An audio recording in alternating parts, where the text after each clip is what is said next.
nggak Bu dari Golkar ke PDIP Bu? Tadi kita berdiskusi dengan Pak Ahmad Basara, dengan Pak Ade sebagai kader PDI Perjuangan. Beliau adalah Ketua DPD Partai PDI Perjuangan. Kita akan fokus besok mau pendaftaran. Jadi kita akan lihat berapa banyak hal yang sudah siap atau belum. Walaupun memang setelah tanggal 29 kan ada masa perbaikan. Tapi kan kita pengen mudah-mudahan sih bisa lengkap semuanya di hari pendaftaran itu. Itu yang kita akan fokus yang pertama. Dan alhamdulillah terima kasih banyak bukan hanya PDI Perjuangan. Tadi malam ada juga Partai Gelora, Partai Umat, Partai Buruh, dan juga Partai PKN yang tentunya ini akan dimasukkan sebagai salah satu bagian dari pendaftaran. Jadi doakan kita fokus di situ dulu. Tadi yang disampaikan oleh Ibu Mega benar adanya bahwa kita harus turun ke lapangan, sentuh masyarakat, dengarkan apa yang dibutuhkan masyarakat pada saat kampanye, pada saat nanti insya Allah amin, setelah jadi pun juga selama 5 tahun harus turun ke lapangan memastikan program kegiatan tepat sasaran sesuai dengan apa menjadi visi misi dan janji kita saat kampanye. Bu Airin soal ajakan Bu Megawati atau gimana? Nggak dengar barusan ya. Yang lain terkonfirmasi masih berubah Golkar ya? Sampai hari ini saya nggak tahu, tapi yang pasti kita akan fokus dulu. Kita akan fokus dulu terhadap proses pemenangan, karena saya paham betul teman-teman Golkar juga kan sampai kemarin tetap masih berjuang dengan saya, karena saya dapat surat penugasan bahkan skep dari Pak Erlangga Hartarto dan Pak Ludwig saat menjadi ketua ketum dan juga sekjen. Ini suatu hal yang pasti akan dan sangat-sangat mengagetkan bagi saya juga, tentunya juga bagi teman-teman di lapangan yang kami berjuang bersama-sama. Pak Ade dengan struktur jaringan anak rantingnya sampai akar rumput dan yang lain semuanya. Saya pun juga sama tentunya sebagai ketua KPPG, sebagai ketua DPD Golkar, juga sebagai pengurus DPP kan turun kemarin bersama-sama dengan teman-teman dan mesin Partai Golkar. Ini lagi pada ya begitulah, atau sendiri teman-teman. Bu Airin ini kan pakai baju merah sekarang, ini membuka peluang untuk bergabung ke PDIP untuk Kenapa tuh kamu pakai baju coklat? Tapi mempertimbangkan membuka peluang. Kita fokus dulu ya Pak Ade ya. Kita fokus dulu dalam rangka untuk bagaimana tadi yang Ibu Mega sampaikan, tidak mudah memenangkan dalam sebuah kontestasi apapun. Doakan, bukan hanya doa saja, tapi kita harus spirit untuk turun, berjuang, yakinkan masyarakat, sehingga pada saatnya nanti di tanggal 27 November, masyarakat di Banten bisa mayoritas, insya Allah mayoritas memilih saya dan Pak Ade, dan kami dinyatakan menang, dan yang paling penting, doakan dilantik. Dan hari ini kami akan mengumumkan salah satu kader terbaik Partai Golkar, yaitu untuk Provinsi Banten, yang pasti teman-teman tunggu-tunggu dari kemarin-kemarin. Memang ini prosesnya panjang. Memang kalau barang bagus itu pasti banyak yang minat. Kalau nggak barang bagus, itu mungkin sedikit yang berminat. Saking bagusnya, ada juga yang meminta, kalau bisa ikut kami saja. Golkar selalu menghargai perbedaan, dan saya pikir Ibu Airin adalah rumah besar di Partai Golkar, dan Ibu Airin adalah anak kandung daripada Partai Golkar. Sebagai ibu daripada anak yang melahirkan dan membesarkan, rasanya tidak pas kalau kemudian tidak diantarkan oleh ibu kandungnya untuk ikut berkompetisi.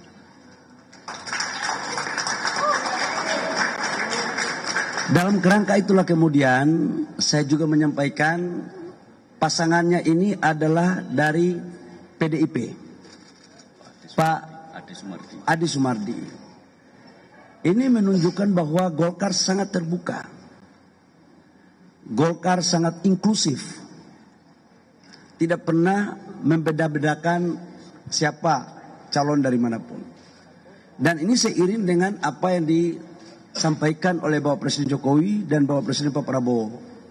Kami di koalisi Indonesia Maju sangat kompak, dan Pak Prabowo dalam beberapa kesempatan menyerahkan semuanya kepada partai-partai koalisi. Assalamualaikum warahmatullahi wabarakatuh. Jumpa lagi dengan saya Bustami Narda, sahabat BN. Tampak sekali di sini bagaimana Golkar ketakutan tampaknya dengan telah dideklarasikannya dan telah direkomendasikannya secara resmi pasangan Airin Ade untuk bakal calon gubernur dan wakil gubernur Banten oleh PDIP kemarin. Hari ini, hari Selasa 27 Agustus 2024 kita melihat Golkar menyatakan mendukung pasangan Airin Ade. Apa artinya ini sahabat BN? Artinya dengan munculnya putusan MK nomor 6070, partai tidak bisa lagi jual-jual mahal sekarang ini untuk kepentingan pencalonan calon gubernur, wakil gubernur, calon bupati, wakil bupati, wali kota, wakil wali kota. Kalau ada partai yang jual mahal untuk mencalonkan pasangan calon, akan ditinggalkan. Sebab sekarang ini bukan 20% lagi. 7,5% di Jakarta bisa maju. Di daerah lain bisa 6,5%. Sahabat BN, inilah saatnya. Sekarang ini partai tidak bisa lagi jual mahal. Ini sudah kelihatan. Ini sudah terbukti. Bagaimana kita melihat dulu betapa kecewanya Airin yang kader Golkar, yang keluarga besar Airin ini adalah yang telah demikian besar jasanya untuk membangun Golkar, untuk membesarkan Golkar di Provinsi Banten, khususnya di Indonesia pada umumnya. Tetapi di saat-saat genting kemarin ini, Golkar sepertinya ingin meninggalkan Airin karena negosiasi politik yang sangat aneh.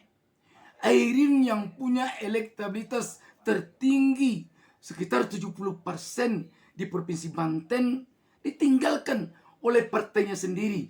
Partainya mendukung kader partai lain yang elektabilitasnya di bawah Airin. Aneh min ajaib tentunya ini. Kecuali kalau kadernya elektabilitasnya jauh di bawah. Sementara ada kader lain. Mungkin saja sebagai wakil kadernya, kader lain sebagai calon orang nomor 1. Ini tak ada ribut. Partai Golkar yang kadernya memiliki elektabilitas tertinggi 70% ditinggalkannya hanya karena ada negosiasi politik yang kepentingannya boleh dikatakan bukan untuk kepentingan rakyat Banten. Sahabat BN, di sini kalau saja Golkar tidak hati-hati dalam persoalan Pilkada Banten ini, kita yakin akan berhembus isu bahwa Munas kemarin ini yang memilih ketua umum baru menggantikan Airlangga yang mengundurkan diri benar-benar ini untuk memporak-porandakan Golkar, untuk menumbangkan pohon beringin di Republik ini. Sebab kita tahu sekarang ini kader Golkar Ridwan Kamil yang telah jelas-jelas punya elektabilitas tertinggi di Jawa Barat. Dan dia juga incumbent di Jawa Barat. Tetapi karena ada negosiasi Golkar dengan pihak lain, dengan partai lain, Ridwan Kamil, kader Golkar, terpaksa pergi ke daerah lain, ke Jakarta, meninggalkan suara rakyat yang mayoritas sangat menginginkan dia sekarang ini menjadi gubernur Jawa Barat. Apakah ini masih bisa dikatakan suara Golkar adalah suara rakyat? Dan kalau ini berlanjut, rakyat di Republik ini akan mengatakan tujuan Golkar membiarkan kadernya Ridwan Kamil pindah dari Jawa Barat ke Jakarta bukan untuk menang, tetapi lebih bermaksud hanya untuk memenangkan kader partai lain. Bayangkan, berbahaya kalau begini. Kenapa berbahaya? Karena kepemimpinan Golkar saat ini bisa dikatakan untuk menghancurkan Golkar, untuk menumbangkan Golkar. Kenapa tidak?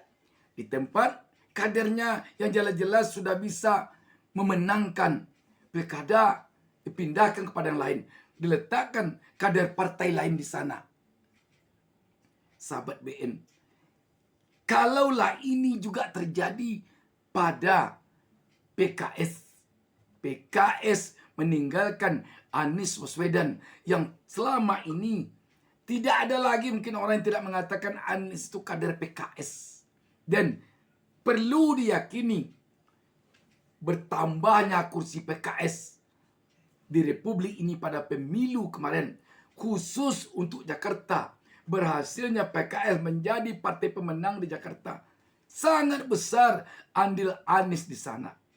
Tetapi apa yang terjadi? PKS meninggalkan Anies dan ingin membesarkan partai lain. Walaupun di sana sekarang PKS yang jadi wakil, tetapi yakinlah bahwa kalaupun nanti Ridwan Kamil Suswono memenangkan Pilkada Jakarta, PKS tidak akan kelihatan di sana nanti. Tidak akan kelihatan. Kenapa? Karena 12 partai yang sekarang mengusung Ridwan Kamil Suswono. Mana bisa orang hanya melihat partai PKS. Partai-partai besar banyak di sana. Sebut saja Gerindra, Golkar, dan lain sebagainya. Tetapi kalau PKS tetap mendukung Anies, jika Anies menang, maka PKS akan semakin disayangi rakyat. Karena dia telah menuruti keinginan rakyat. Kalaupun cerita terburuk Anies kalah, tetapi kader PKS khususnya tidak akan kecewa kepada PKS. Seperti saat PKS meninggalkan Anies Baswedan sekarang ini. Tetapi kalau sekarang ini begini langkah diambil PKS, kita yakin PKS akan ditinggalkan pemilihnya. Dan terbukti sekarang 28 anggota Dewan Pakar PKS sudah menyatakan sikap secara resmi keluar dari PKS. Kenapa tidak berbahaya ini? Sahabat BN, sekali lagi, apa yang terjadi pada Golkar Banten ini agaknya sudah perlu menjadi pelajaran bagi partai-partai lain di Republik ini. Demikian, wassalamualaikum warahmatullahi wabarakatuh. Jangan lupa subscribe, jangan lupa